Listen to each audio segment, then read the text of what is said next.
Siguro kung bayolente, kaya hindi mo na talaga masupil, kung magreklamo sa gobyerno, ilagay mo doon sa kung saan yung inilalagay yung mga juvenile delinquent, ano?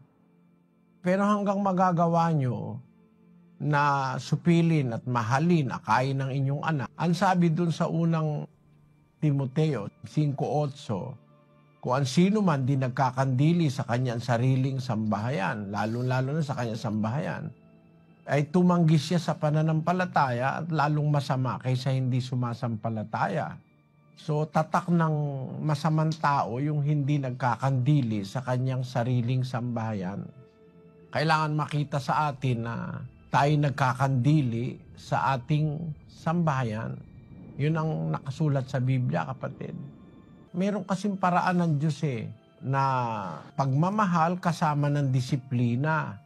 13:24 ng Kawikaan, na ang nag-uurong ng pamalo ay napupuot sa kanyang anak, ngunit ang umiibig sa kanyang anak nagpaparusang maminsan-minsan, sabi ng salita ng Diyos. Kaya kailangan pinapalo. Ngayon kung talagang hindi na, siguro intrego natin doon sa Boys Town yata ang tawag doon. At siguro bago nyo dalin doon, kung nagawa na ninyo lahat ng dapat ninyong gawin, kapatid,